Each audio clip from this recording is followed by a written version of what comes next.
July 1944. Eastern Front. The sky trembles with the roar of engines. The German Focke-Wulfs are certain of their superiority. But from the clouds emerges a silver shadow, the Yak. A second later, a single shot splits the silence. A shot that will forever change the fear in the eyes of the Luftwaffe. They were used to thinking the sky belonged to them. Luftwaffe pilots climbed into the cockpits of their Focke-Wulfs convinced that no Soviet aircraft could compete with the German miracle of engineering. At staff briefings the same words were repeated: Soviet fighters are outdated. Their pilots cannot endure real combat. That arrogance fed an entire generation of German aces who believed that the East was capable of surprising them with nothing but desperate courage. In the spring of 1943, while the Battle of Kursk still thundered on, German observers wrote in their reports: "The Russians continue to fly wooden machines. They do not know what speed is." But while headquarters drew lines of advance, deep inside Soviet factories something was already being born that would change the entire course of the war. A new aircraft, light and agile, with a heart of steel and the breath of flame, was preparing for flight. No one in Berlin knew the name of this fighter yet. While German engineers were perfecting their Focke-Wulfs and Messerschmitts, Soviet designers were working in cold, dark workshops without light, without sleep, without the right to make a mistake. They had no luxury of time. But they had something the enemy lacked: the will to survive. Every blueprint was drawn not with a pencil, but with faith. Every bolt held not only with metal, but with hope. Meanwhile, German pilots laughed at rumors of some new Soviet fighter. Russians can't build airplanes, they said. Their technology belongs in a museum. That laughter would soon freeze in their throats, because where they were used to being hunters, someone else was beginning to hunt. Someone who feared neither clouds, nor altitude, nor death itself. When the first Yak-9 took to the air, a new wind swept over the front. It wasn't yet a legend, but it was already a warning. The Luftwaffe didn't hear that wind, not until it became a storm. A storm that would soon sweep away everything the Germans called air superiority. It didn't begin in a headquarters or a design bureau, but among the sounds of hammers, welding torches, and factory sirens. After the catastrophic losses of the early war years, the Soviet Union needed a fighter that could fly far, fight hard, and survive the brutal conditions of the front. Not a symbol, a weapon. That is how the work on a new generation of aircraft began. Chief designer Alexander Yakovlev knew, victory is not born of luxury. It is born of necessity. Every mistake cost the life of a pilot. Every extra kilogram of metal meant defeat.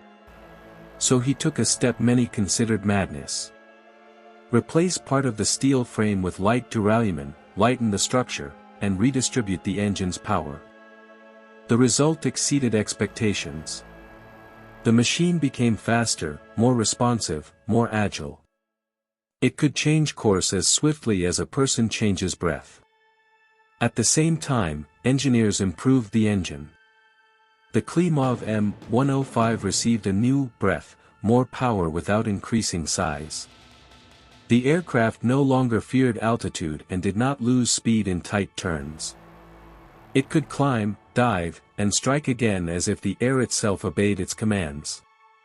Thus the Yak was born, a fighter that combined simplicity and power. But it had not only a heart of steel, but also a soul of fire. Workers assembled it to the sound of sirens, under bombardment, under the distant rumble of the front. They did not see the sky for which they labored, but they knew every detail brought the end of the war closer. Thousands of hands. Thousands of eyes. One goal: to give the motherland wings. The first flight took place at the beginning of 1942. The aircraft rose easily, as if it wanted to fly. Test pilots noted, handling precise, balance perfect. Though improvements were needed, it was clear, the country now had a fighter unafraid to meet the enemy face to face. This fighter did not promise glory, it promised battle. It did not shine with paint, it shone with purpose. It was built not for parades, but for victory. While the enemy relied on technology, the Soviet Union relied on spirit, and the Yak-9 became its embodiment.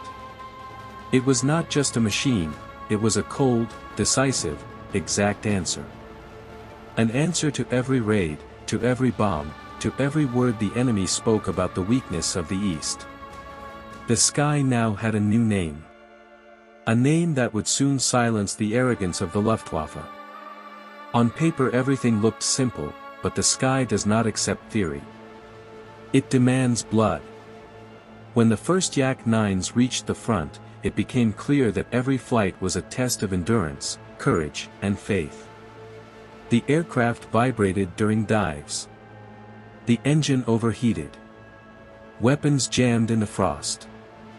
Pilots returned with empty eyes, not because they were afraid, but because they saw how new wings broke under the pressure of war. No one blamed the engineers. No one complained. They understood, the birth of a weapon is always pain. In the factories of Saratov and Novosibirsk endless shifts continued. Women and teenagers worked days and nights, checking every rivet, every cartridge. Every crack became a lesson. Every failure, a step toward perfection. Test pilots kept taking off despite everything. They lifted the aircraft again and again, catching every vibration, every twitch of the controls. And one day, after another flight, a squadron commander said only one phrase. "Now this is not a machine. This is a weapon." From that moment, tests turned into confidence. The military headquarters began to take an interest. A version with longer range and heavier firepower was needed. Thus modifications appeared one after another.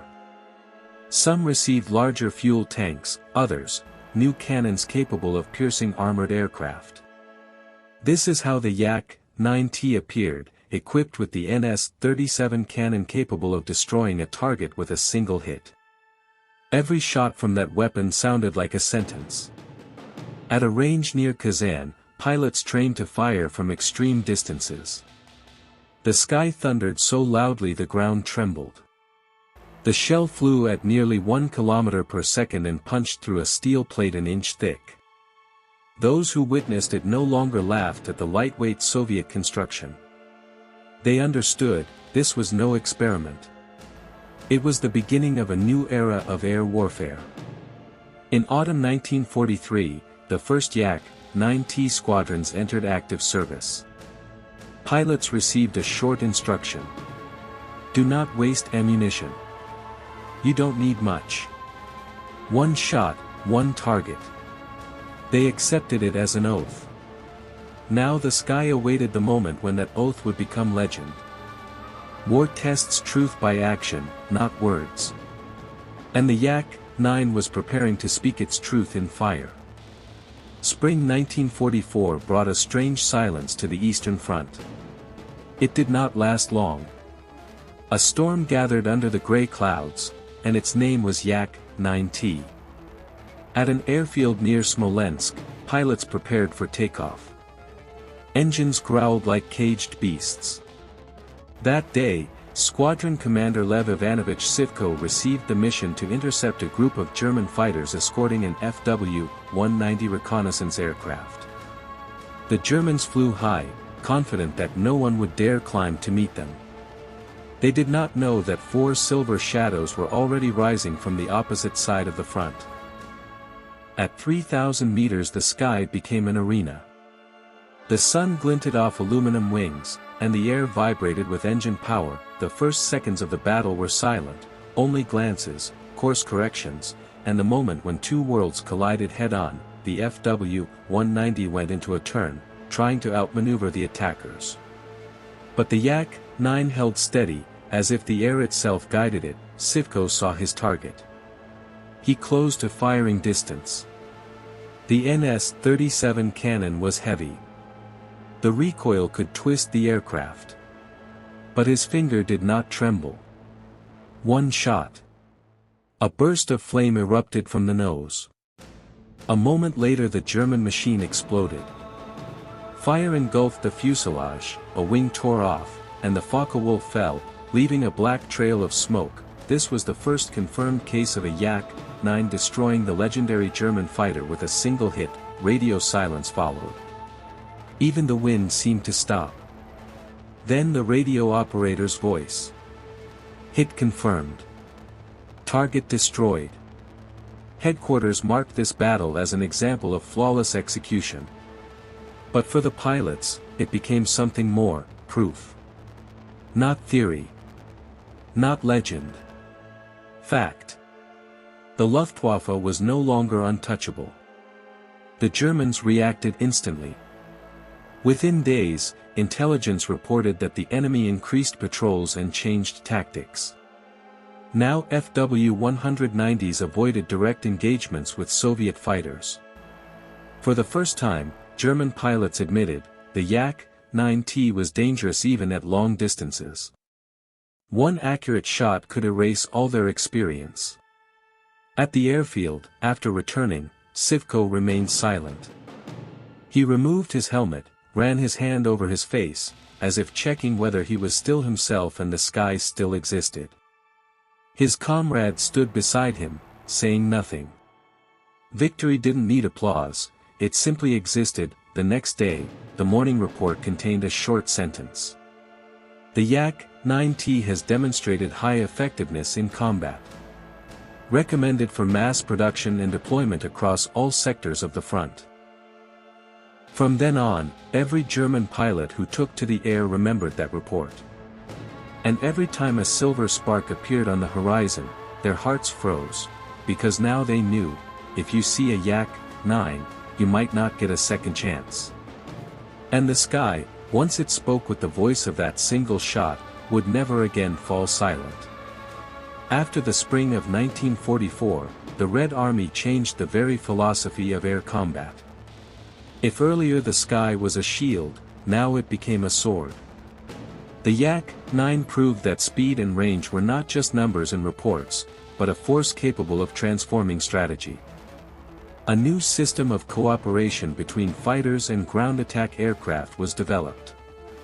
Yak-9 groups no longer merely escorted, they intercepted the enemy in advance, creating an invisible dome over the battlefield. Each squadron acted as part of a single network, precise, fast, merciless. This began the era of aerial ambushes, when the enemy didn't even have time to understand where the strike came from. At one staff meeting, General Vershinin said, "The Yak is not just an aircraft. It is a way of thinking. It must be used as a weapon of intellect, not force." These words became doctrine for an entire generation of pilots. At that time, special long-range Yak groups appeared, operating far beyond the front line. They hunted transport aircraft, destroyed reconnaissance flights, and disrupted supply lines. The sky had become a hunting arena, where every sortie was a game of survival. The Luftwaffe tried to adapt. The Germans changed their routes, switched to night flights, increased escort groups, but this only increased their losses, because the Yak-9, especially its long-range modifications, could stay in the air far longer than the enemy expected. Sometimes Soviet pilots waited for the enemy for hours, circling above the clouds like predators, patient and silent. Training changed as well.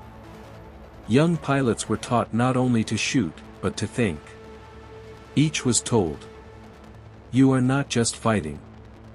You are defending the sky where millions live." There was no pathos in these words, only the understanding that an entire city could depend on a single mistake.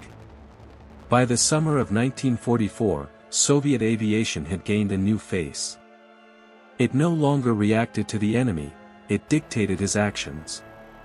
Every success was not a coincidence, but the result of precise calculation, accurate to the second. For the first time in the entire war, the Germans lost initiative in the air. And where once the roar of the Focke-Wulfs dominated, now the steady hum of Yak-9 engines echoed, a sign that there was no longer German air supremacy over the east. This transformation did not happen instantly, but when it did, the world understood, war is not only weapons, it is intellect. And in that year, intellect spoke Russian. By the summer of 1944, the sky over Eastern Europe no longer belonged to Germany. Where Messerschmitts and Focke-Wulfs once ruled, now the Yaks dominated, and among them one stood out, the Yak-9, a fighter that became the embodiment of the maturity of Soviet engineering thought. It had a new VK-107A engine. A furious heart beating stronger than anything ever created for the front, this aircraft could exceed 700 km per hour, soar to altitude in minutes, and its cannon pierce steel as if it were cloth. The Yak-9 became not just a weapon, but a symbol of an era in which man and machine merged into a single force. On airfields near Warsaw and Minsk, squadrons fully equipped with this model were formed. Every pilot knew that he now held not just an aircraft, but an advantage the Germans would never be able to catch up with again. The Luftwaffe hurriedly transferred the remnants of its best aces westward to defend the Reich. They no longer controlled the air. Every sortie became a fight for survival. The Yak-9 allowed Soviet pilots to act boldly. They climbed higher than the enemy expected and attacked from the sun, diving down as if the clouds themselves were collapsing onto German machines. The moment of impact was brief but decisive. One burst, a flash, and the sky was clear again. Step by step, Soviet fighters pushed the enemy farther west. In August 1944, during the battles for Poland, the Germans made their last attempt to regain control of the skies. They sent their newest FW-190D fighters with elongated fuselages and reinforced engines into combat. But even this did not help. The Yak-9 turned out to be faster and more maneuverable. In one battle, 6 Soviet fighters destroyed 10 German aircraft without losing a single one. This event entered the chronicles as an example of absolute Soviet air superiority. At the front headquarters, it was noted. Our machines surpassed the enemy not in number, but in quality. These words were a recognition that in a war measured in tons of metal and liters of fuel, the decisive factor became human intellect. Pilots spoke of the Yak-9 with respect, as if it were a living being. It listens to you, one wrote home, as if it understands every thought. It only does not forgive fear. For those who sat in its cockpit, the machine was not just a weapon, but a fate.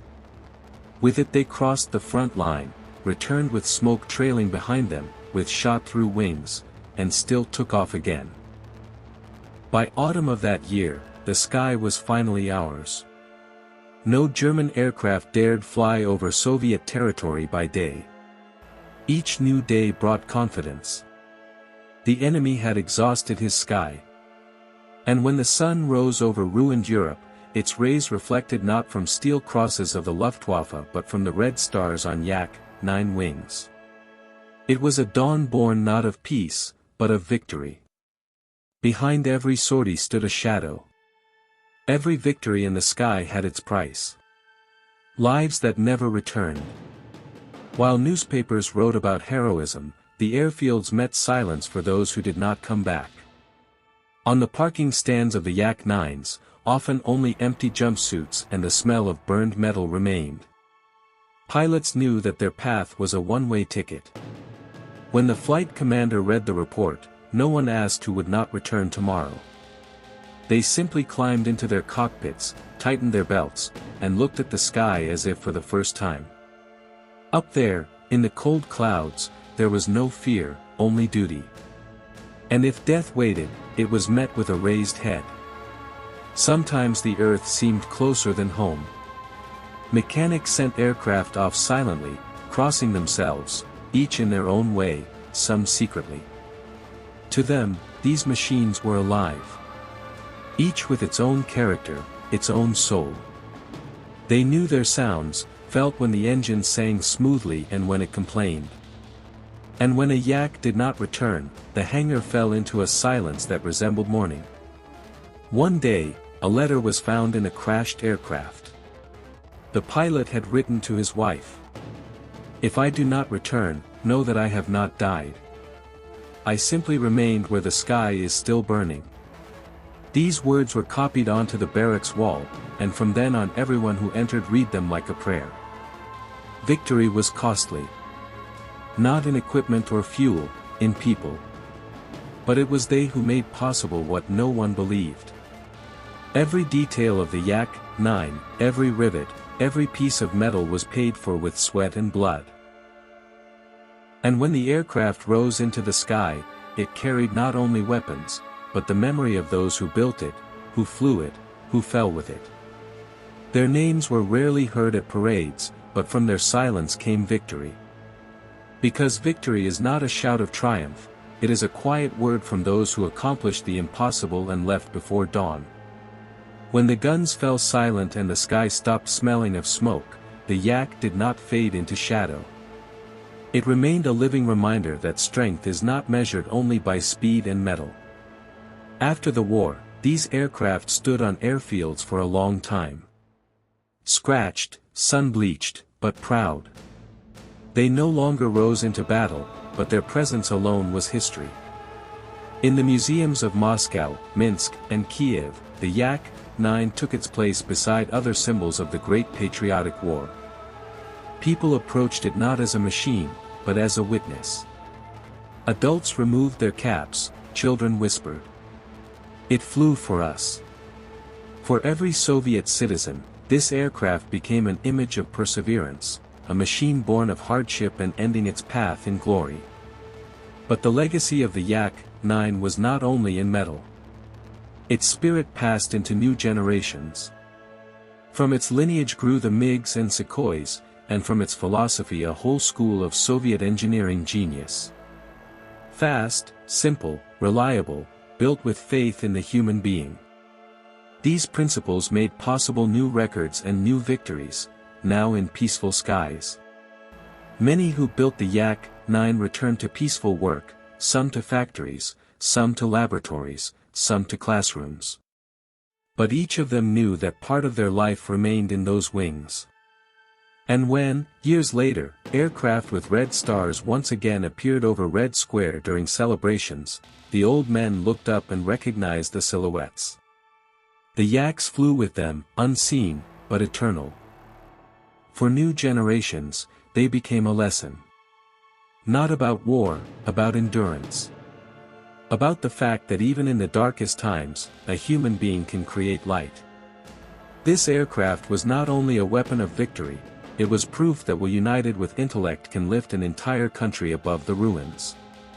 And today, when its fuselage shines in museums, reflecting the spotlights, it seems as though it is still ready to take off, not for war, but for memory. Because every nation has its symbol of courage.